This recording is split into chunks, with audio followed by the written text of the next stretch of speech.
Amados hermanos, que el Señor les bendiga. Es un gozo para mí nuevamente estar delante de ustedes en la presencia de nuestro Dios en su santuario, para que juntos podamos estudiar su santa y bendita palabra.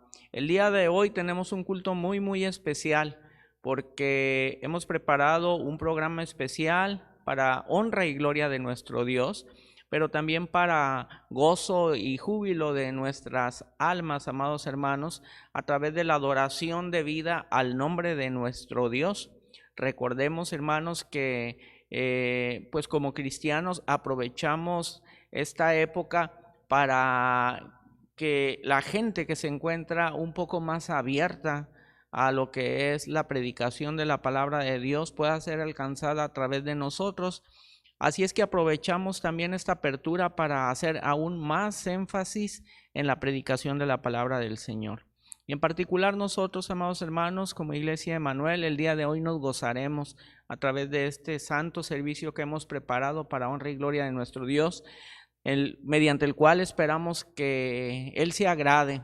Hemos suplicado el perdón de nuestros pecados previo a este servicio para que todo llegue delante de su presencia. Así pues, amados hermanos, espero que ustedes también desde sus hogares estén a cuentas con Dios para que juntos a una como iglesia podamos ir delante de su presencia. Así es que en este momento vamos a orar. Amado Señor, amado Padre Celestial, vamos delante de ti en esta hora, Padre.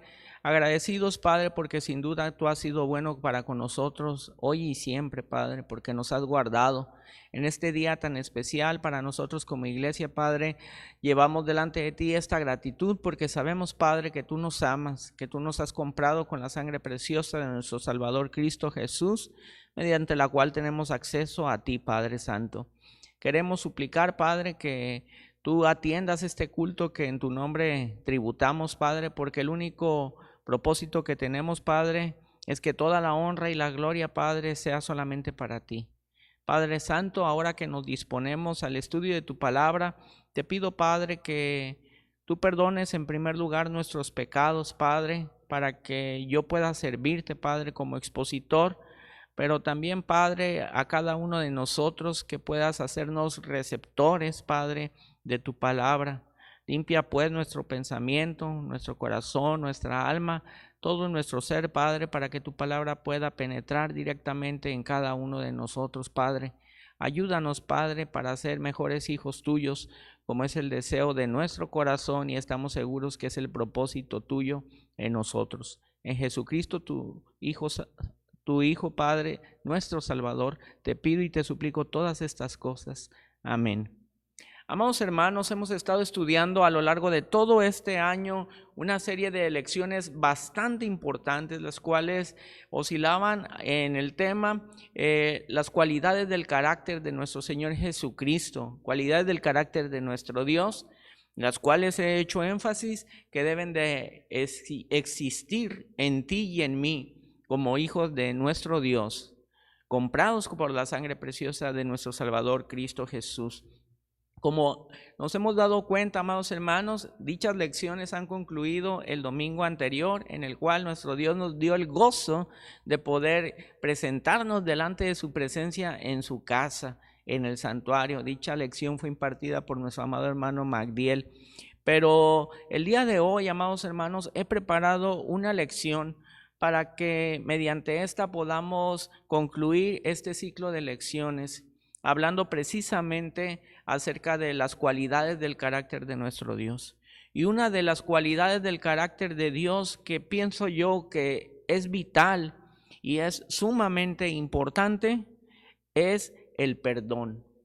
Esa es una característica que parte las aguas en todo el mundo. Dice Juan 3:16, porque de tal manera amó Dios al mundo, que ha dado a su Hijo unigénito para que todo aquel que en él cree no se pierda, mas tenga vida eterna. Y sabemos pues que todos nosotros somos pecadores, así dice la palabra del Señor, por cuanto todos pecaron, están destituidos de la gloria de Dios, pero Dios nos ha brindado el perdón. Así, amados hermanos, hoy estudiaremos la razón de el por qué yo necesito perdonar. ¿Por qué yo necesito perdonar?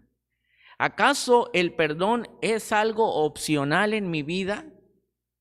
Fíjense la pregunta, ¿acaso perdonar es una alternativa, es una opción para mí? ¿Perdonar es algo tan voluntario? Es decir, yo tomo la decisión sobre si debo de perdonar o no. Perdonar es algo tan secundario, es decir, no es tan trascendental el perdonar, o sí lo es. ¿Perdonar es algo fundamental en mi vida o no lo es? Y una pregunta más, ¿por qué razones yo tendría que perdonar? ¿Por qué razones yo tendría que perdonar? Amados hermanos, estamos por concluir este año que ha sido tan largo en razón del confinamiento que todos hemos tenido que vivir por esta pandemia que se suscitó en todo el mundo. Y creo, amados hermanos, que es tiempo en el cual cada uno debe de ponerse a cuentas, pero en primer lugar con nuestro Dios y enseguida también para con nuestros semejantes. Amado hermano, tal vez te preguntas, ¿por qué tengo que perdonar a esta persona? Si por fin ya la he cachado, si por fin tengo algo que echarle en cara, si por fin la tengo en mi mano, está a expensas mías porque me di cuenta de que había hablado mal de mí, me di cuenta de que había hecho algo en contra mía, me di cuenta de alguna falta que cometió en perjuicio mío. Así lo quería tener. Le tengo tomado de la mano, le tengo justamente en el lugar donde lo quería tener, porque Él me ofendió, porque Él me lastimó, porque Él me hirió, porque Él me ha hecho daño, porque Él ha hablado mal de mí. Y justo ahora que Él sabe que está a expensas de mi voluntad, ¿tengo que perdonarlo? Llevo tantos años esperando la oportunidad para poder echarle en cara tal vez todas esas acciones en perjuicio mío que ha cometido, y justo ahora tengo que perdonar.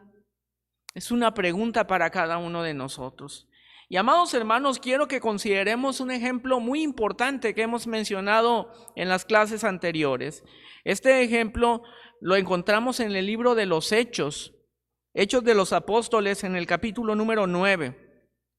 Y aquí vamos a considerar la relación entre dos personas, las cuales fueron el apóstol Pablo, antes llamado Saulo de Tarso, y también Bernabé. Hechos 9, 26 al 28.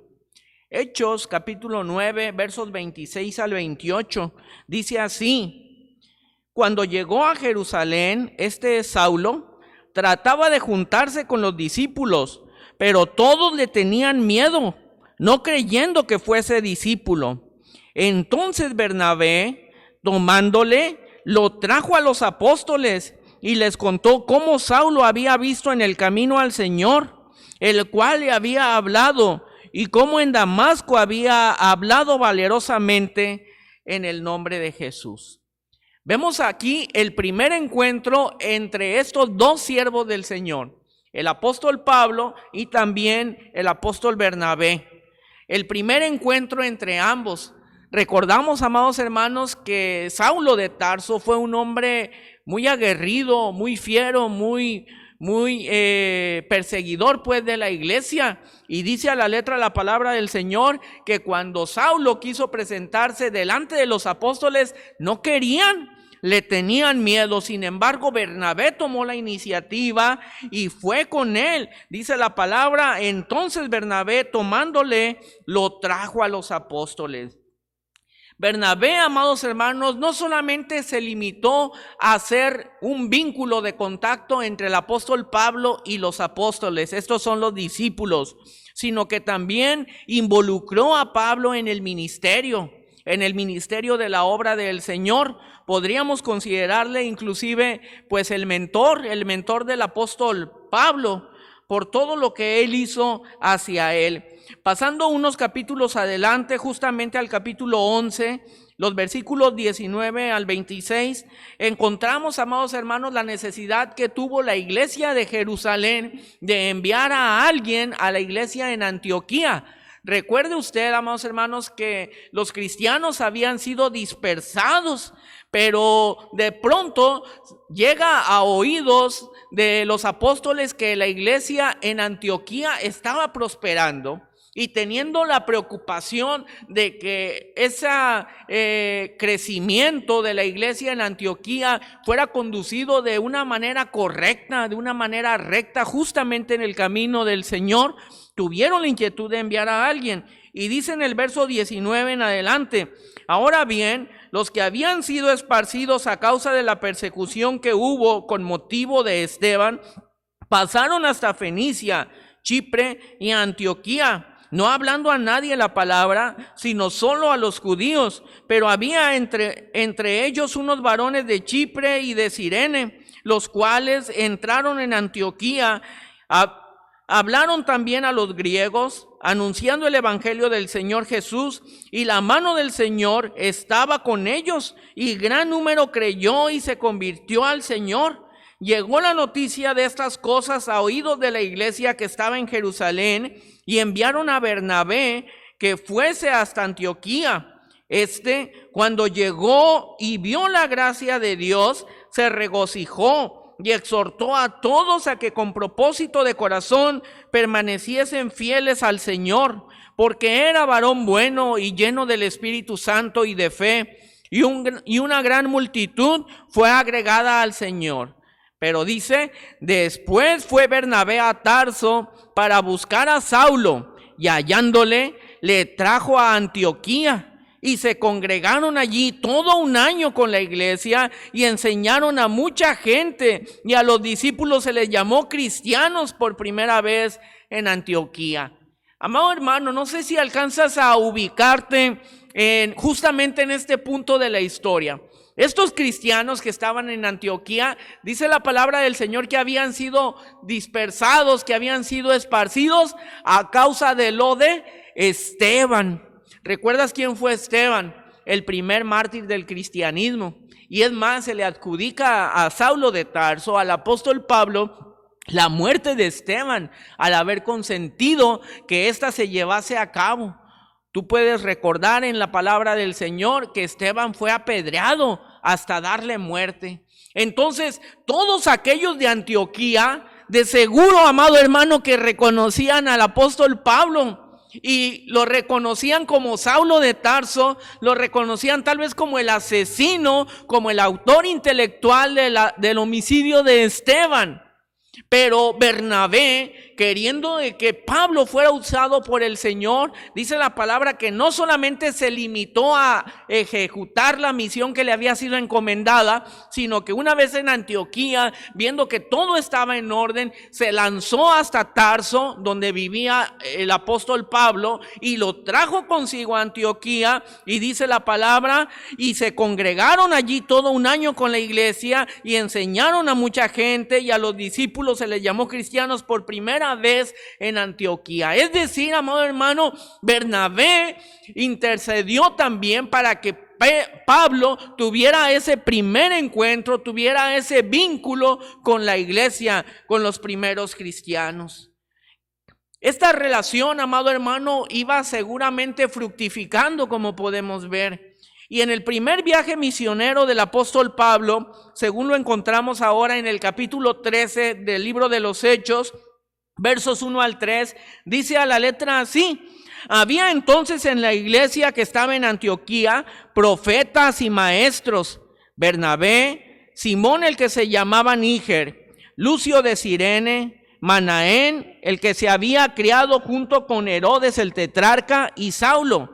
Ministrando estos al Señor y ayunando, dijo el Espíritu Santo: apartadme a Bernabé y a Saulo para la obra a que los he llamado. Entonces, habiendo ayunado y orado, les impusieron las manos y los despidieron. Y aquí, amado hermano, inicia el primer viaje misionero del apóstol Pablo. Tú puedes dar lectura en la casa, en tu casa, a toda esta porción y verás cómo Dios utilizó a este binomio de varones con gran poder a través de esta relación que estaba creciendo entre ellos. Podríamos decir, amados hermanos, que aquí ya Pablo y Bernabé pues eran amigos y que de seguro se congratularon de que a ellos los hubieran elegido para ejercer ese viaje misionero. Sin embargo, amados hermanos, en este primer viaje misionero se suscitó una cosa. Dice la palabra del Señor aquí mismo en Hechos 13, versículos 4, 5 y el verso 13 así. Ellos entonces, enviados por el Espíritu Santo, descendieron a Seleucia y de allí navegaron a Chipre, y llegados a Salamnia, anunciaban la palabra de Dios en las sinagogas de los judíos. Tenían también a Juan de ayudante. ¿Sabes quién era Juan? Juan era el sobrino de Bernabé, hijo de la hermana de Bernabé, al cual tenía por sobrenombre Marcos. Y en el versículo 13 dice la palabra del Señor: habiendo zarpado de Pafos, Pablo y sus compañeros arribaron a Perge de Panfilia, pero Juan, apartándose de ellos, volvió a Jerusalén. Este es Marcos, este es el sobrino de Bernabé. Él se separó de Pablo y Bernabé. Podríamos decir que claudicó en su misión y decidió mejor regresar a Jerusalén. Les abandonó a ellos en la misión sola. Tú puedes leer en la palabra del Señor que ellos continuaron, que ellos prosiguieron en su viaje hasta concluir toda esta misión. Sin embargo, amados hermanos, esto que sucedió con Juan fue algo que le pesó mucho al apóstol Pablo. Continuando la palabra, vemos ahora en el capítulo 15, aquí en el libro de los Hechos, en los versos 36 al 41, lo siguiente. Después de algunos días, Pablo dijo a Bernabé: volvamos a visitar a los hermanos en todas las ciudades en que hemos anunciado la palabra del Señor. Se disponían pues para ejecutar el segundo viaje misionero del apóstol Pablo. Y dice Pablo: yo quiero ver cómo están. Y Bernabé quería que llevasen consigo a Juan. Sí, amado hermano, aquel que se había regresado a Jerusalén, el que tenía por sobrenombre Marcos, dice la palabra. Pero a Pablo no le parecía bien llevar consigo al que se había apartado de ellos desde Panfilia y no había ido con ellos a la obra. Y dice la palabra: y hubo tal desacuerdo entre ellos que se separaron el uno del otro. Bernabé, tomando a Marcos, navegó a Chipre, y Pablo, escogiendo a Silas, salió encomendado por los hermanos a la gracia del Señor y pasó por Siria y Cilicia, confirmando a las iglesias. Amados hermanos, podemos ver aquí el rompimiento. Podemos ver aquí la separación, podemos ver aquí cómo se fracturó esta amistad. Pablo había guardado ese resentimiento en contra de Juan Marcos, porque él había claudicado en la misión y se regresó en el primer viaje misionero. Mire lo que dice la palabra también aquí, pero dice: y Bernabé quería que llevasen consigo a Juan, pero a Pablo no le parecía bien llevarlo, porque éste había claudicado. Y en el 39 dice: y hubo tal desacuerdo entre ellos que se separaron. Amados hermanos, cuando la palabra de Dios dice aquí: y hubo tal desacuerdo entre ellos, seguramente fue una pelea la que se suscitó entre ellos. Probablemente fue una discusión. No solamente fue una división de opiniones, sino probablemente pues yo sí lo quiero llevar, que yo no quiero que lo llevemos, y que si tú lo llevas yo no voy, etcétera, etcétera. Igual que tú y yo, amado hermano, lamentablemente en ocasiones somos presa de nuestros sentimientos y domina nuestra razón. Justamente eso le pasó al apóstol Pablo y a Bernabé. Tuvieron un gran desacuerdo. La sociedad que había sido tan productiva entre Pablo y Bernabé había terminado simplemente porque Pablo no quería ejercer el ministerio junto a Juan Marcos. ¿Has estado en una situación similar, amado hermano? ¿Has estado en esa posición?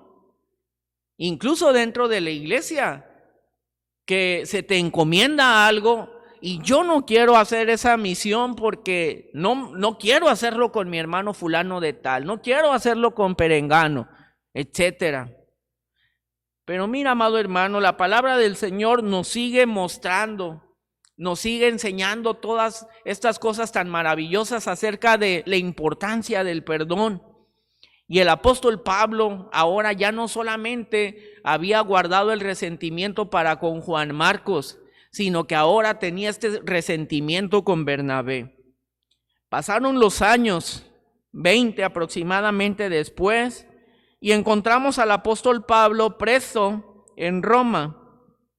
Y él le escribe a Timoteo en la segunda carta, segunda Timoteo capítulo 4, versículos 9 al 11. Y mira lo que dice: procura venir pronto a verme. Esto le dice Pablo a Timoteo, porque Demas me ha desamparado, amando este mundo, y se ha ido a Tesalónica. Crescente fue a Galacia y Tito a Dalmacia. Solo Lucas está conmigo. Y dice algo muy importante: toma a Marcos y tráele contigo, porque me es útil para el ministerio. Qué impactante palabra, amado hermano, acabamos de ver acá. Toma a Marcos y tráele contigo, porque me es útil para el ministerio. Sí, amado hermano, aquel que tal vez Pablo había considerado un inútil para el ministerio porque claudicó, ahora, 20 años después, preso, viejo, abandonado, maltratado, según dice ahí en la carta a Timoteo, ahora estaba suplicando que a aquel al cual él no quería ver, con el cual él no quería trabajar, con el cual él no quería hacer el ministerio, por el cual rompió su amistad con Bernabé, que ahora lo trajeran porque le era útil para el ministerio. ¿Te ha pasado alguna vez esto, amado hermano? Todo el mundo conocemos un dicho, amados hermanos, que cita que la tierra da vueltas. Todo el tiempo está dando vueltas. Y los que un día están en un lugar, al día siguiente están en otro. Y los que un día están arriba, en otro día pueden estar abajo. Podemos imaginar que Pablo se peleó con su mentor, este es Bernabé, con sus ojos, con su compañero. Se peleó por culpa de un joven. Y ahora Pablo está diciendo: tráiganme a ese muchacho. ¿Qué pasó, amado hermano, en la vida de Pablo para que él cambiara su percepción de las cosas?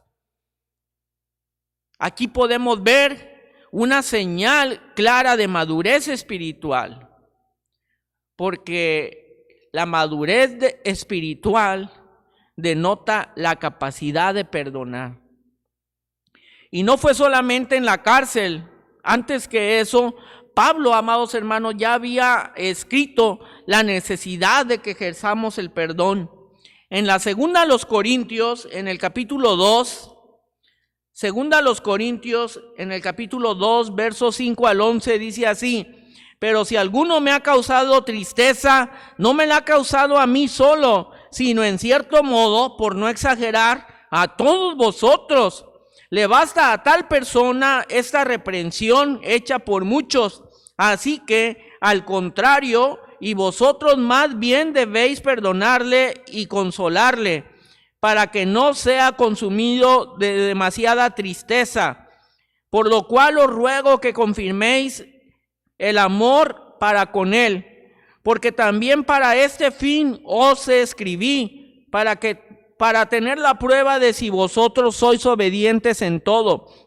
Y al que vosotros perdonáis, yo también, porque también yo lo que he perdonado, porque también yo lo que he perdonado, si alguno he perdonado, por vosotros lo he hecho en presencia de Cristo, para que Satanás no gane ventaja alguna sobre nosotros, pues no ignoramos sus maquinaciones. Podemos ver aquí, amados hermanos, el cambio de percepción de Pablo, el cambio de vida de Pablo, el cambio de mentalidad de Pablo. ¿Qué le habría hecho esta persona que él menciona en esta carta a los Corintios para que sea conocido como el ofensor? De seguro que algo muy grave, pero Pablo ruega a los hermanos en Corinto que le perdonen a tal persona. Es más, que le consuelen y aún que le amen, según en los versos 7 y 8. Aquella persona que había roto su ministerio con Bernabé por una simple situación, ahora estaba instruyendo, diciendo, perdona al ofensor. Pablo maduró, amados hermanos. Pablo dejó de ser esa persona reacia y complicada que se peleó con su amigo por no llevar a Marcos.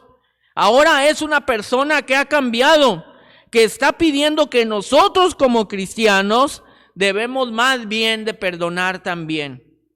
El apóstol Pablo, con todo lo que comenzó a pasar, empezó a verse reflejado en las personas que él perseguía, que él asediaba, que él azotaba, que él maltrataba, justamente cuando lo agarraron y lo azotaron a él.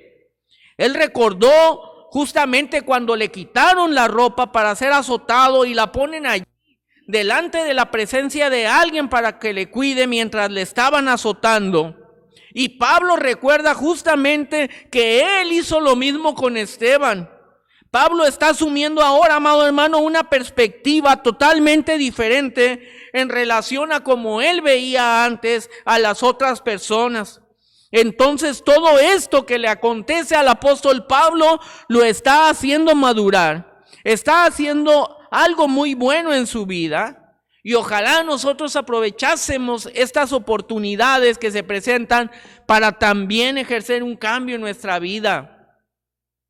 El apóstol Pablo, amados hermanos, miró su propio expediente y se dio cuenta que dentro de su expediente él tenía persecución, homicidio, tortura, secuestro, tenía un montón de cosas aberrantes y difíciles, y él no era capaz de perdonar a Juan Marcos porque en su expediente él tenía claudicación. A Pablo le llevó a madurar con relación al perdón, mirarse a él mismo una vez en la vida y decir, pues caramba, yo he matado a los cristianos y no puedo perdonar a este simplemente porque se regresó a Jerusalén. Tras darse cuenta, él entendió que tenía una gran cantidad de pecados que le hacían ser injusto y cruel al seguir manteniendo este resentimiento que tenía en contra del otro. Quiero que pasemos al Evangelio según San Mateo, en el capítulo 18, versos 23 en adelante. Anteriormente hemos leído esta porción, pero nuevamente la vamos a utilizar. Mateo 18, 23 al 35. Dice, por lo cual el reino de los cielos es semejante a un rey que quiso hacer cuentas con sus siervos, y comenzando a hacer cuentas, le fue presentado uno que le debía 10,000 talentos. A este, como no pudo pagar, ordenó su señor venderle, y a su mujer e hijos, y todo lo que tenía, para que se le pagase la deuda. Entonces aquel siervo, postrado, le suplicaba diciendo, Señor, ten paciencia conmigo, y yo te lo pagaré todo. El señor de aquel siervo, movido a misericordia, le soltó y le perdonó la deuda. Pero saliendo aquel siervo, halló a uno de sus consiervos que le debía 100 denarios, y haciendo de él, le ahogaba, diciendo, págame lo que me debes. Entonces su consiervo, postrándose a sus pies, le rogaba diciendo, ten paciencia conmigo y yo te lo pagaré todo. Mas él no quiso, sino fue y le echó en la cárcel hasta que le pagase la deuda.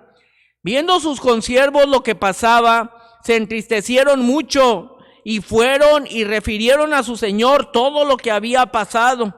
Entonces, llamándole su señor, le dijo: siervo malvado, toda aquella deuda te perdoné porque me rogaste. ¿No debías tú también tener misericordia de tu consiervo como yo la tuve contigo? Entonces su señor, enojado, le entregó a los verdugos hasta que pagase todo lo que debía. Así también mi Padre Celestial hará con vosotros si no os perdonáis de todo corazón cada uno a su hermano sus ofensas.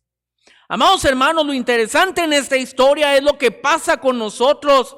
Le tenemos a alguien una deuda, una falla que comete, una falta que cometió en contra de nosotros, pero se nos olvida que Dios a nosotros nos perdonó muchísimo y nos sigue perdonando una tremenda cantidad de veces.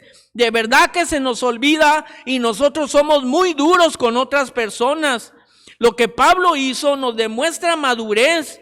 Él maduró. Cuando uno empieza a mirarse a sí mismo, llega a pensar: me estoy amargando, me estoy lastimando la vida con lo que me ha hecho esta persona. Tal vez lo que me dijo sí fue feo, pero comparado con todo lo que yo he hecho a Dios, esto es poco o nada lo que me han hecho.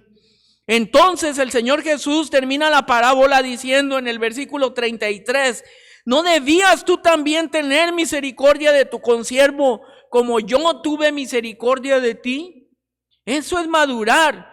Cuando te das cuenta que le debes tanto a Dios, que ahora lo que el hermano me hizo no es nada en comparación con lo que yo lamentablemente le he hecho a Dios.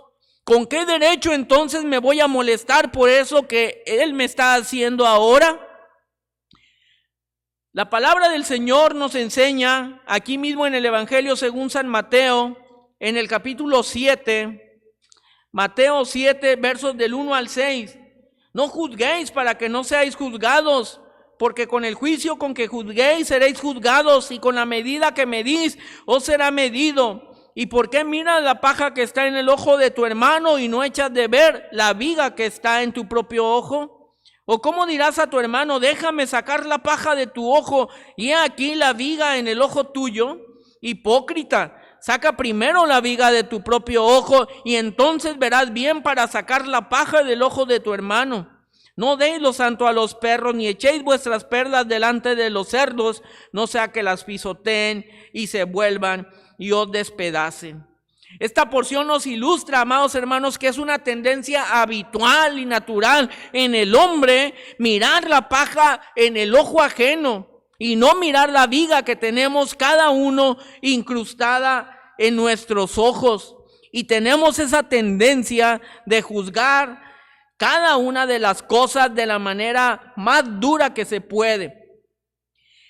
El Evangelio según San Juan, en el capítulo 8, dice la palabra del Señor de los versos 3 en adelante. Juan 8, 3 en adelante. Entonces los escribas y los fariseos le trajeron una mujer sorprendida en adulterio, y poniéndola en medio le dijeron: Maestro, esta mujer ha sido sorprendida en el acto mismo de adulterio, y en la ley nos mandó Moisés apedrear a tales mujeres. Tú, pues, ¿qué dices? Mas esto decían tentándole para poder acusarle. Pero Jesús, inclinando hacia el suelo, escribía en tierra con el dedo. Y como insistieron en preguntarle, se enderezó y les dijo: el que de vosotros esté sin pecado, sea el primero en arrojar la piedra contra ella. E inclinándose de nuevo hacia el suelo, siguió escribiendo en tierra. Pero ellos, al oír esto, acusados por su conciencia, salían uno a uno, comenzando desde los más viejos hasta los postreros, y quedó solo Jesús y la mujer que estaba en medio. Enderezándose Jesús y no viendo a nadie sino a la mujer, le dijo: Mujer, ¿dónde están los que te acusaban? ¿Ninguno te condenó? Ella dijo: Ninguno, Señor. Entonces Jesús le dijo: Ni yo te condeno. Vete y no peques más.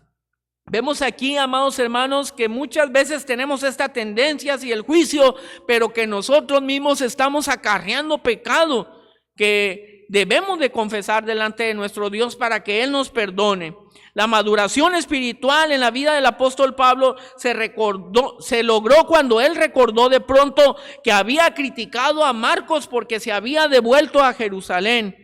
Pero Esteban no se pudo volver porque yo consentí que lo asesinaran, pensó el apóstol Pablo. Esteban tal vez se hubiera devuelto, pero no pudo porque prácticamente yo soy su asesino intelectual.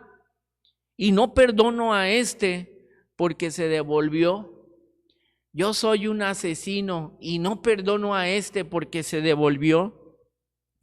Qué bueno que podemos revisar a nosotros mismos nuestra vida. Entonces la primera razón por la que debo perdonar es porque perdonar es agradable a Dios, porque Él es justo. Es agradable a Dios que tú digas: Señor, me has perdonado tanto, pero tanto, que ¿quién soy yo para venir a ahorcar a mi compañero por los 100 denarios que me debe? Porque indudablemente tu hermano, tu amigo, tu compañero, tu esposa, tu esposo, tu hijo te han hecho menos daño y menos ofensas de las que tú has hecho de seguro a Dios. Entonces debes perdonar. Debemos perdonar porque agrada a Dios. En segundo lugar, Dios nos dice que debemos perdonar también porque perdonar es parte de su carácter. El Salmo 86:5 cita: porque tú, Señor, eres bueno y perdonador. Pon atención, amado hermano, lo que dice. El perdón no es algo que Dios hace. El perdón es algo que Dios es. Porque tú, Señor, eres perdonador, dice la palabra del Señor. Por tanto, el perdón es una cualidad de su carácter. Y si tú y yo somos hijos, ya lo he mencionado, genéticamente herederos de sus cualidades, deberíamos tener esa cualidad, el perdón. Nuestro Dios es perdonador, sí, Él es perdonador. Por eso le resulta agradable que perdonemos tú y yo también. En Mateo 5:45 dice: amad a vuestros enemigos, bendecid a los que os maldicen, haced bien a los que os aborrecen y orad por los que os ultrajan y os persiguen, para que seáis hijos de vuestro Padre que está en los cielos. Dice la palabra del Señor en este verso, amados hermanos, para que seáis hijos de vuestro Padre. Es decir, que perdonemos para tener la genética de nuestro Dios. Por eso es tan importante para Él que tú y yo perdonemos. A Dios le agrada que perdonemos en primer lugar porque Él es justo, pues Él nos ha perdonado a nosotros. Pero también le agrada que perdonemos porque es parte de su genética. Y a Él como nuestro Padre, a Él como tu Padre, le agrada que tú te parezcas a Él. Al Señor le agrada cuando perdonas porque se está viendo reflejado en ti perdonando. Y Él dice: entonces mi hijo se parece a mí. ¿A ti te agrada que tus hijos se parezcan a ti, amado hermano? Que tengan tus cualidades. Pues a Dios también le agrada. Ahora, no solamente es agradable para Dios que perdonemos, es saludable también para mí perdonar. Cada vez que alguien te ha hecho un daño o te ha lastimado y tienes un rencor hacia esa persona, dicha persona está encadenada a ti porque la consideras en deuda contigo, pero tú también estás encadenado a esa persona. Solamente que tú estás ocupando el otro extremo de la cadena, amado hermano. Cuando tienes un registro de deudas de alguien para contigo, cuando tienes rencor con alguien, entonces estás creando un vínculo con esa persona. Estás relacionado mediante el odio, mediante el rencor. Estás relacionado con esa persona porque condiciona tu vida. Llega a determinar inclusive si andas caminando por la calle, si caminas por esa acera o te cruzas a la acera de enfrente. Entonces tú empiezas a vivir para una persona cuando tú quieres hacer todo lo que le agrada a ella. Pero también empiezas a vivir para una persona cuando quieres hacer todo lo que le desagrada. Porque sigue siendo dicha persona relevante en tu vida y ella determina tu conducta, tus sentimientos y tus emociones. Cuando te enojas, cuando te molestas con tu esposo o tu esposa y sabes que hay algo que le desagrada, pues yo justamente voy a hacer eso que le desagrada. Dicha persona está determinando tu vida, está condicionando tus acciones. Y es saludable para cada uno de nosotros salir de eso. Pablo escribe a los Efesios en el capítulo 4, versos 31 y 32. Traigo la Nueva Versión Internacional. Abandonen toda amargura, ira y enojo, gritos y calumnias y toda forma de malicia. Más bien, sean bondadosos y compasivos unos con otros y perdónense mutuamente, así como Dios los perdonó a ustedes en Cristo Jesús.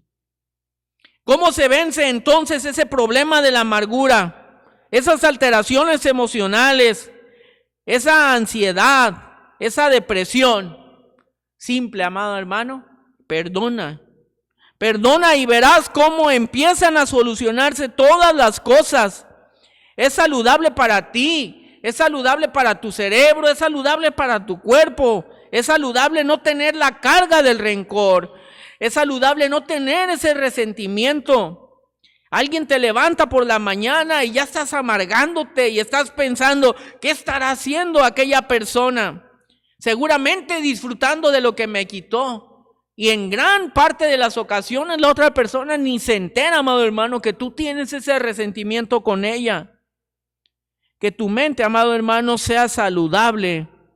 Que tu mente, amado hermano, sea libre. Y solamente cuando perdonas es cuando ganas.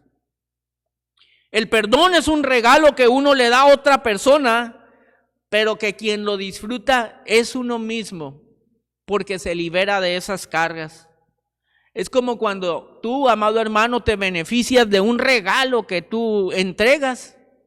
En ocasiones, como varones, tal vez no somos muy perceptivos y queremos obsequiar a nuestra esposa o a nuestra madre.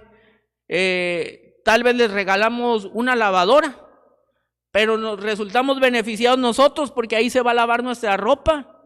O les regalamos una estufa, pero resultamos beneficiados nosotros porque ahí se cocinará nuestra comida. El perdón es algo así. Es cuando tú te beneficias de algo que tú estás otorgando. Por eso perdonar es saludable para ti y para tu cerebro.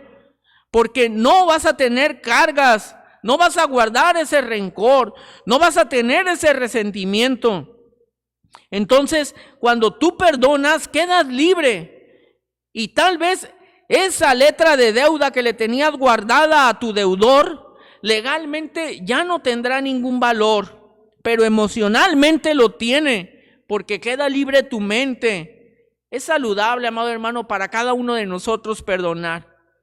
En Mateo capítulo 6, versos 14 y 15, en la Nueva Versión Internacional nuevamente lo cito: porque si perdonan a otros sus ofensas, también los perdonará a ustedes su Padre Celestial. Pero si no perdonan a otros sus ofensas, tampoco su Padre les perdonará a ustedes las suyas. Y yo pienso, amado hermano, que no hay nadie que querramos estar en deuda con Dios. Yo pienso que todo mundo queremos recibir el perdón de parte de nuestro Dios. Sin embargo, en ocasiones, amados hermanos, pasamos por alto esa situación. Y el apóstol Pedro nos cita, según su primera carta, en el capítulo 3, versículo 7. Esta he tomado la versión Reina Valera contemporánea y dice así: de la misma manera, ustedes, los esposos, sean comprensivos con ellas en su vida matrimonial. Hónrenlas, pues como mujeres son más delicadas. y además son coherederas con ustedes del don de la vida. Así las oraciones de ustedes no encontrarán ningún estorbo. A veces, amados hermanos, queremos gozar de la comunión con nuestro Dios y queremos gozar del perdón de nuestro Dios, pero nosotros no estamos dispuestos a perdonar y más bien somos muy incisivos en que las cosas se tienen que hacer de una forma determinante, justo como nosotros queremos, y no somos compasivos, no somos comprensivos, no tenemos esa similitud del carácter de nuestro Dios. Cuando no hay perdón, no hay salud espiritual y Dios no escucha nuestras oraciones. Dice la palabra del Señor, para que vuestras oraciones no tengan estorbo. Cuando nosotros tenemos ese rencor, ese resentimiento, ese odio, esa afrenta, amados hermanos, las oraciones pues no pueden llegar a la presencia del Señor. Hay que perdonar porque a Dios le agrada. Y solo por esa razón debería de ser suficiente, porque a Dios le agrada. Únicamente porque a Dios le agrada debe de ser suficiente para ti y para mí que perdonemos. Pero si quieres una razón adicional, perdona, porque es saludable para ti. Es agradable para Dios, pero también es saludable para mí perdonar. Y hay una tercera razón, perdona porque es necesario para todos. Amados hermanos, vivimos en un mundo en que debemos de estar relacionados unos con otros, ya sea en la casa, en la escuela, en el trabajo. Es inevitable. No podemos decir, no quiero estar relacionado con aquel o con aquella. Debes comprender que habitas en un mundo donde te ves obligado y forzado a relacionarte con personas, quieras o no quieras. Cada persona que conoces tiene sus propias metas y está peleando por sí mismo, está abriéndose su camino, está intentando sobresalir, está intentando destacar, inclusive pasando por encima de quien sea, incluso pasando por encima de ti y de mí. Esa persona que te sonríe tal vez, que te parece tan amable, también tiene sus luchas internas igual que tú y yo. Tal vez en este momento piensas en alguien que te hace la vida imposible, pero esa persona también tiene una persona que probablemente le dificulta a él la vida. Y tal vez sin quererlo o sin darte cuenta, esa persona eres tú para ella. A lo mejor esa persona está sufriendo, está enfrentando un montón de conflictos y dificultades que tú no te imaginas. Entonces, ¿cuál va a ser la única manera de relacionarnos con nuestros semejantes? Reconociendo que todos en algún momento en la vida nos hemos ofendido. Todos sin excepción, amados hermanos, hemos lastimado. Todos sin excepción nos hemos equivocado. Todos sin excepción hemos hecho daño. En la epístola de Santiago capítulo 3 versículo 2 dice la palabra del Señor en la parte A: porque todos ofendemos muchas veces. De tal forma que ni tú ni yo podemos decir que jamás en la vida hemos ofendido a nadie. De seguro que lo hemos hecho. Espero que no con intención, pero a lo mejor sin darnos cuenta lo hemos hecho.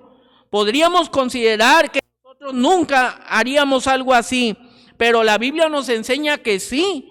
Dice, porque todos ofendemos muchas veces. Y si tú dices que no, primera de Juan 1:8 dice, si decimos que no tenemos pecado, nos engañamos a nosotros mismos y la verdad no está en nosotros. Amado hermano, tú has ofendido, yo he ofendido. Espero no estarlo haciendo más. Es decir, no es que no ofendas. Tal vez no te has dado cuenta de que lo has hecho. Y es malo porque quiere decir probablemente que estás tan acostumbrado a hacerlo que ya ni siquiera te das cuenta de lo ofensivo que fuiste o que estás haciendo. Y si dices que no es así, amado hermano, dice primera de Juan, estás mintiendo. Y la Biblia nos dice que en ese caso la verdad no está en nosotros. También tal vez tú has sentido mucho resentimiento cuando alguien te ha ofendido a ti.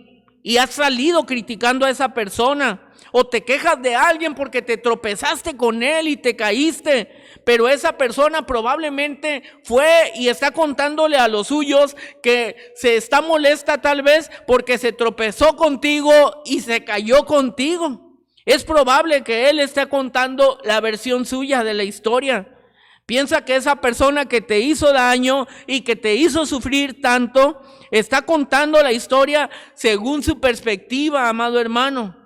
Porque cada uno tiene una percepción diferente de lo que pasó. Y nosotros también hemos ofendido mucho y de muchas maneras. Tenemos por tanto que perdonar porque agrada a Dios. Tenemos que perdonar porque es saludable para mí perdonar. Y además porque es una necesidad en todos. Si no perdonas, amado hermano, no solo no funcionará tu vida, no solo no funcionará tu hogar. Si no perdonas a ese que tienes atado a ti, estarás esclavizado junto con él en esa falla que ocurrió. Pero piensa, amado hermano, ¿cuántas veces has fallado tú delante de Dios? ¿Prefieres vivir una vida enferma emocional, espiritual y físicamente a razón de ese resentimiento? ¿Prefieres destruir la convivencia de tu hogar? ¿Prefieres romper esa amistad como lo hizo el apóstol Pablo con Bernabé? Debemos de librarnos de eso. Debemos ser capaces de hacer lo que se nos mandó a hacer. Mateo 18:33 dice la palabra del Señor en la versión Dios habla hoy: pues tú también debiste tener compasión de tu compañero del mismo modo que yo tuve compasión de ti. Y si no estás de acuerdo con eso, amado hermano, estás contradiciendo a Dios. Y todo esto proviene de Dios, dice la palabra del Señor, quien nos reconcilió consigo mismo por Cristo y nos dio el ministerio de la reconciliación, que Dios estaba en Cristo reconciliando consigo al mundo, tomándoles en cuenta a los hombres sus pecados, y nos encargó a nosotros la palabra de la reconciliación, según 2 Corintios 5, 18 al 19. Entonces tu ministerio principal no solo es ser director de la escuela bíblica. Tu ministerio no es solamente la alabanza. Tu ministerio no es solamente ser el maestro de los niños.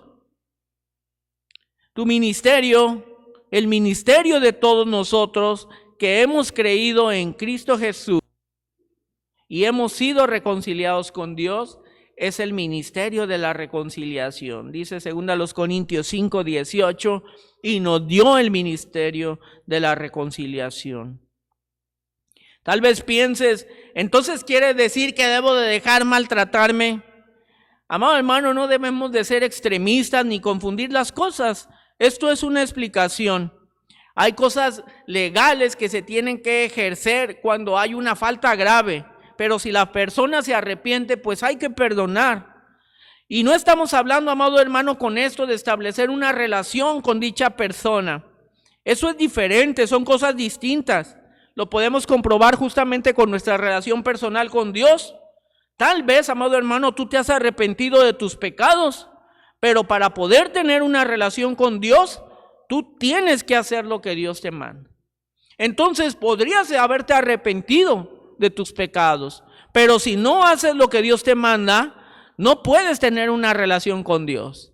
Dice Cristo mismo, Jesús, que aquel que no está dispuesto a dejar todo lo que posee, no puede ser mi discípulo. Perdonar es que ya no siga yo pendiente de eso que me hace daño, que no siga atado a eso que no me deja estar tranquilo, porque mi ministerio debe de ser el perdón. Isaías 58:6 dice: no es más bien el ayuno que yo escogí, desatar las ligaduras de impiedad, soltar las cargas de opresión y que rompáis todo yugo. Entonces, ¿por qué seguir atados? Entonces, ¿por qué estar cautivos? La Biblia nos dice que reconciliemos al mundo con Cristo Jesús. Seamos como nuestro Padre Celestial. Recuerda, Dios no perdona, Él es perdonador. Es su naturaleza. Seamos como Él. Llegó la hora. No te ates, amado hermano, de rencor. No atesores esa falta que han hecho contra ti. En verdad, Dios nos perdona porque Él tiene esa esencia. Él es perdón en sí. Perdonar, amado hermano, por tanto, no es una opción para nosotros. No es un favor que estoy haciendo. Perdonar es una demanda clara de parte de Dios en mi condición de ser cristiano. Así como yo fui reconciliado con el Padre a través del alto sacrificio de Cristo Jesús, Dios fue ofendido por mí. Sin embargo, a Él mismo, esto es Cristo, le tocó pagar el costo de la reconciliación. Yo ofendí a Dios y Él pagó el precio con su Hijo, el costo de la reconciliación. Y así espera Dios que nosotros, incluso siendo los ofendidos, paguemos el costo de superar esa situación y de perdonar. Porque Dios espera que al igual que Él, el ofendido sea el que pague el costo. Dice Mateo 5, 23 y 24. Por tanto, si traes tu ofrenda al altar y allí te acuerdas de que tu hermano tiene algo contra ti, deja allí tu ofrenda delante del altar y anda, reconcíliate primero con tu hermano y entonces ven y presenta tu ofrenda. Dios pone al ofendido a pagar el costo de la reconciliación, porque Dios tiene más esperanza en el ofendido que en el ofensor. Porque Dios sabe que del ofensor no puede esperar mucho, mientras que del ofendido sí. Dios fue ofendido por nosotros y Él pagó el precio. Y Él espera que tú y yo actuemos de la misma manera. En todo pleito entre hermanos, amados hermanos, es mejor ser Abel. En todo conflicto es mejor ser el que se acerca al Señor. Tal vez tienes un clavo con la punta doblada que está atorado en tu corazón y no puede salir. Y crees que solamente a tu corazón es a lo único que lastima. Pero en realidad también afecta a tus relaciones con las personas. Tal vez no disfrutas ya de tu hogar por esa situación. No disfrutas cuando se reúne tu familia porque tal vez aún tienes ese pendiente con tu hermano porque te ofendió, porque no te pagó ese dinero que le prestaste. Y entonces no te integras a la reunión de la familia, no te gozas con la familia, no compartes, no te ríes con tus parientes, no te ríes con tus primos. ¿Qué pasó? ¿Cuándo fue que arruiné mi vida? No puedo disfrutar en la iglesia porque tengo un pendiente contra fulano, contra sutano y no lo disfruto. No gozo la comunión que debería tener en la iglesia con todas las personas en ese lugar. Vivo con una persona, le dedico mi vida, estamos tratando de salir adelante, pero cada vez que puedo, le recuerdo aquella falta, aquella falla, aquella ofensa que cometió en contra mía. Y yo me vivo martirizando y cargando sobre mí la culpa, como si Dios no me hubiera perdonado a mí muchísimo más y me hubiera dado la paz que hoy gozo. Perdona, amado hermano, porque es agradable para Dios. Perdona, amado hermano, porque es saludable para ti. Perdona, amado hermano, porque es necesario para todos. Amados hermanos, espero que esta hermosa lección haya llenado tu vida como ha llenado la mía y que podamos ejercer también esta cualidad del carácter de nuestro Dios, el perdón. Que Dios te bendiga y nos vemos en breve. Queridos hermanos, muy buenas tardes tengan todos ustedes. Hoy es un día muy especial, ya que nuestros hermanos se han preparado con un concierto especial navideño. Así que, a continuación, les daré una pequeña introducción de lo que será el primer himno que vamos a entonar. Este lleva por nombre, Canten jubilosos, la Navidad llegó. Navidad es Jesús. La llegada de Jesús a nuestra tierra vino a traer luz en la oscuridad, paz al afligido, esperanza al cansado y salvación al perdido. Fue todo un acontecimiento que movilizó a las huestes celestiales, a los más humildes pastores del campo y a los más sabios del oriente. El nacimiento de Jesús trajo gozo y alegría, pues la promesa de un Salvador por fin se había cumplido. Es por ello que como pueblo cristiano nos alegramos al recordar el nacimiento de nuestro Salvador, de nuestro Emmanuel, Dios con nosotros. Canten jubilosos, la Navidad llegó. En el Evangelio de Lucas, capítulo 2, versículos 13 y 14, encontramos este pasaje. Y repentinamente apareció con el ángel una multitud de las huestes celestiales que alababan a Dios y decían: Gloria a Dios en las alturas y en la tierra paz, buena voluntad para con los hombres. A continuación, canten jubilosos, la Navidad llegó.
El nacimiento de Jesús ha tocado las fibras más sensibles del alma, siendo un acontecimiento que cambió la historia de la humanidad para siempre.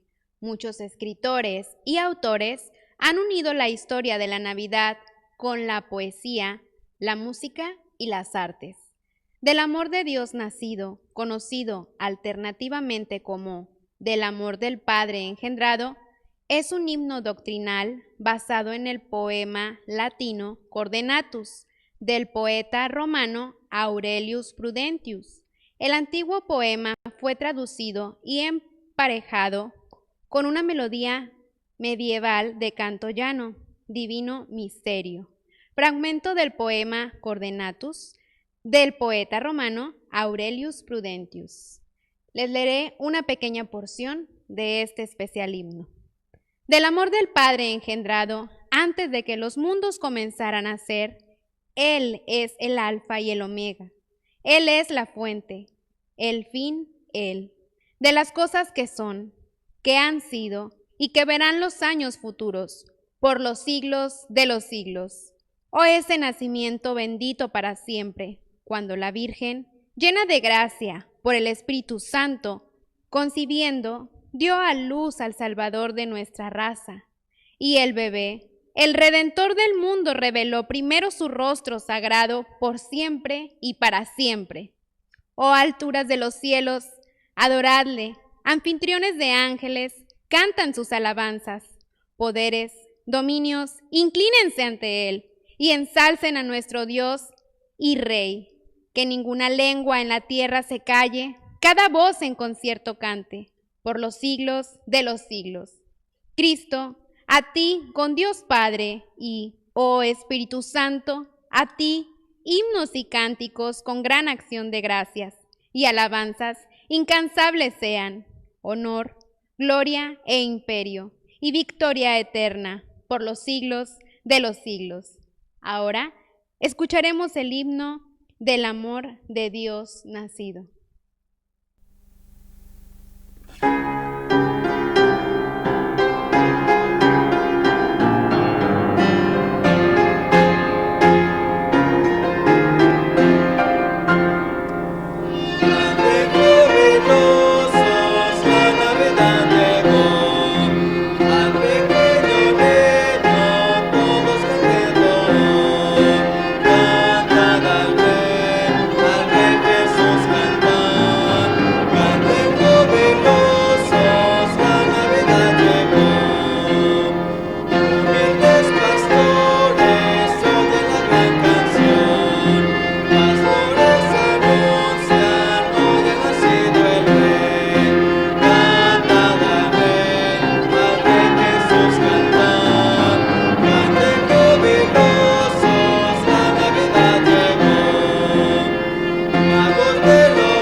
entre miles de miles.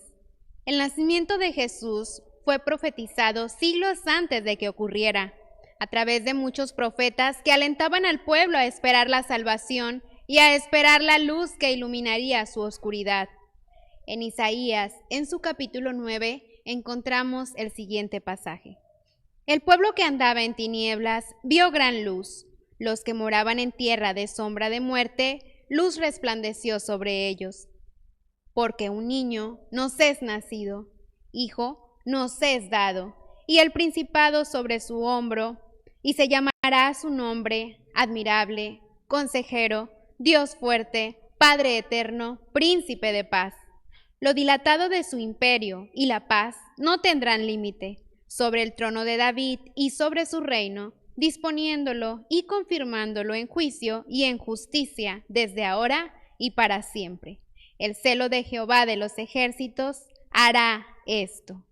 Escucharemos ahora el siguiente himno titulado Un bebé entre miles de miles.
Alabado sea Dios por tan grande regalo inmerecido que nos es dado. El siguiente himno lleva por título, Oh ven, bendito Emmanuel. Israel sufría a causa de su pecado, se habían alejado de Dios y sus enemigos estaban deseosos por conquistarlos y llevarlos en cautiverio. Había incertidumbre, había desesperanza, anhelaban la llegada de un Salvador que había sido profetizado para poder llegar a Dios. El día de hoy, al igual que en aquel entonces, el mundo vive sin esperanzas, pero hace más de 2000 años nació Jesús nuestro Salvador para liberarnos de nuestro pecado y llevarnos a Dios si nos arrepentimos de nuestros pecados, si le buscamos y le aceptamos. Jesús es la promesa de Dios cumplida, es la presencia de Dios con nosotros. Y llamará su nombre Emmanuel, que traducido es Dios con nosotros. Escuchemos el siguiente himno titulado Oh ven, bendito Emmanuel.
nacimiento de Jesús como algo lleno de gloria, de riqueza, de honores, de lujo, pero no fue así.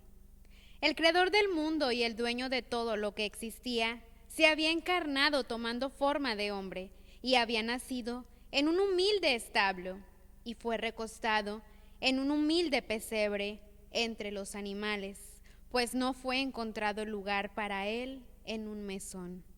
Aún así, su poderío y su gloria no tenían fin y estaba designado a reinar con poder y autoridad. Jeremías 23:5 nos lo recuerda. He aquí, vienen días, dice Jehová, en que levantaré a David, renuevo, justo, y reinará como rey, el cual será dichoso, y hará juicio y justicia en la tierra. A continuación escucharemos el himno Nacimiento de un Rey.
Había en Jerusalén un hombre llamado Simeón, y este hombre, justo y piadoso, esperaba la consolación de Israel, y el Espíritu Santo estaba sobre él. Y había sido revelado por el Espíritu Santo que no vería la muerte antes que viese al ungido del Señor. Y movido por el Espíritu, vino al templo. Y cuando los padres del niño Jesús lo trajeron al templo para hacer por él conforme al rito de la ley, él le tomó en sus brazos y bendijo a Dios diciendo: Ahora, Señor, despides a tu siervo en paz, conforme a tu palabra, porque han visto mis ojos tu salvación, la cual has preparado en presencia de todos los pueblos, luz para revelación a los gentiles y gloria de tu pueblo Israel. Y José y su madre estaban maravillados de todo lo que se decía de él. Y los bendijo Simeón y dijo a su madre María: He aquí, este está puesto para caída y levantamiento de muchos en Israel, y para señal que será contradicha. Y una espada traspasará tu misma alma, para que sean revelados los pensamientos de muchos corazones. Jesús había venido a nacer con un claro propósito: ser el Salvador del mundo. Más de 2000 años después, esa salvación sigue vigente para todo aquel que quiera recibirle y reconocerle como Señor y Salvador de su vida. Mateo 1:21 dice: Y llamará su nombre Jesús, porque él salvará a su pueblo de sus pecados. Ahora escucharemos el siguiente himno, titulado ¿Qué niño es este?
Vamos, reyes, a Belén.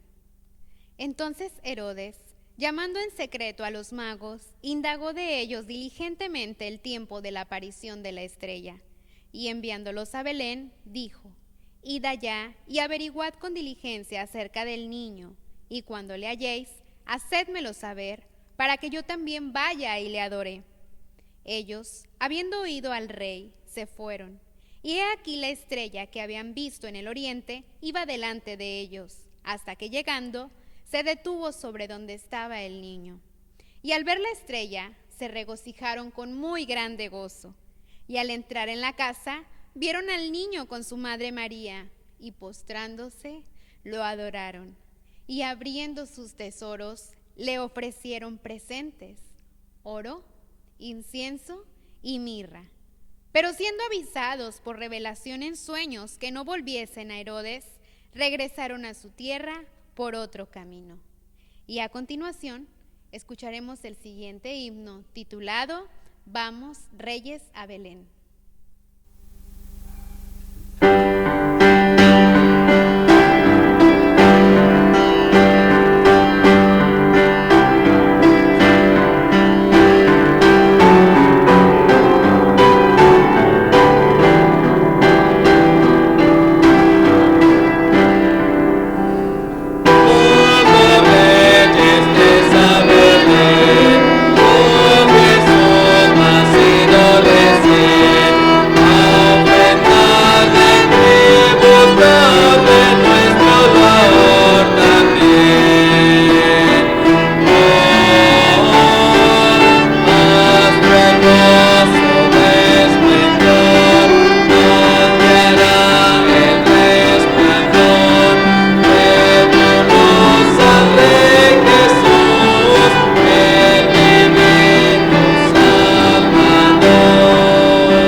Queridos hermanos, creo que es tiempo que nos sensibilicemos y que podamos poner en práctica lo que la palabra del Señor nos insta y exhorta.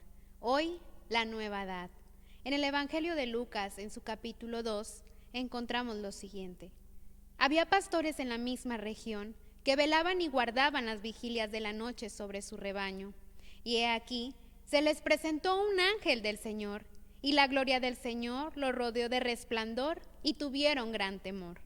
Pero el ángel les dijo: no temáis, porque he aquí os doy nuevas de gran gozo, que será para todo el pueblo, que os ha nacido hoy en la ciudad de David un Salvador, que es Cristo el Señor. A continuación, el siguiente himno, que lleva por título Hoy la nueva edad.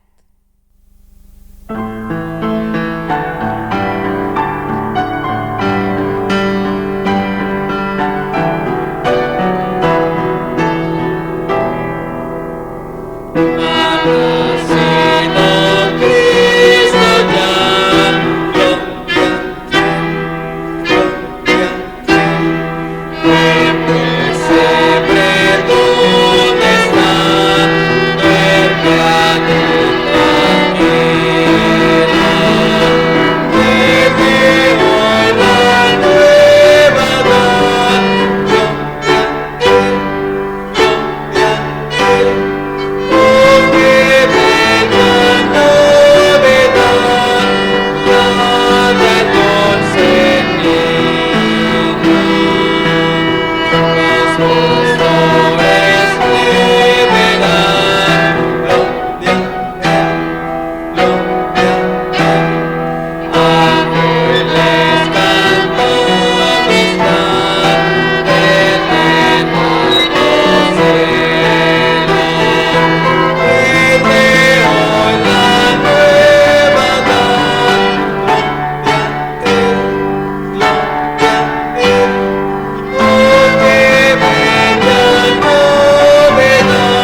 El nacimiento de Jesús es una buena nueva, una buena noticia que debe ser compartida con todo el mundo.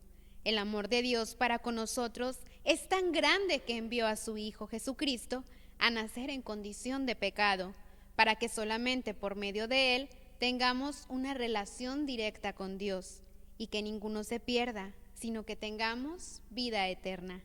Como en aquel entonces, al igual que los ángeles, debemos proclamar que Cristo ha nacido. Debemos proclamar que Cristo es el verdadero significado de la Navidad. Debemos proclamar que solo en Él hay salvación y que hay esperanza para los perdidos. Las nuevas de gran gozo son para todo el pueblo. Ha nacido hoy en la ciudad de David un Salvador, que es Cristo el Señor. Queridos hermanos, no perdamos más el tiempo. No nos quedemos con las buenas nuevas de salvación que nos han dado. Compartamos la palabra con aquellos quienes nos rodean en casa, con compañeros, con amigos, con la viuda, con el huérfano y todo aquel que está a nuestro alrededor. Hemos tenido esta encomienda que proclamemos en todo tiempo, en todo momento, como los ángeles alguna vez lo hicieron. También nosotros lo hagamos con aquellos quienes están alrededor nuestro. Y ahora, para finalizar, les dejo el siguiente himno.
Levántate, resplandece, porque ha venido tu luz, y la gloria de Jehová ha nacido sobre ti.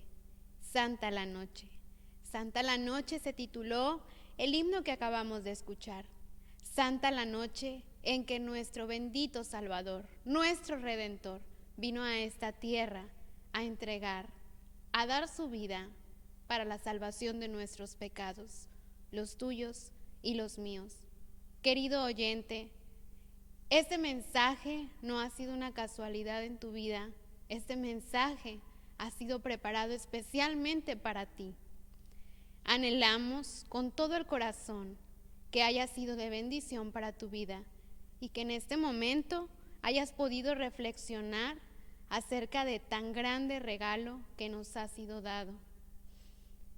No es nada, querido oyente, querido amigo, que tenemos que hacer para poder obtener la salvación que nos ha sido dada. Ya el precio lo ha pagado nuestro Salvador. Únicamente el costo de esta salvación es el arrepentimiento de nuestros pecados, es el aceptarle a Él como nuestro Redentor, como nuestro Salvador. Así que te invitamos a que reflexiones acerca de estos hermosos himnos que son palabra de Dios y que puedas tú de verdad anhelar y desear que more nuestro Señor Jesucristo tanto en tu vida, en tu corazón, como en tu hogar y tu familia. Quedamos despedidos, esperamos verles pronto y que se hayan gozado juntamente con todos nosotros.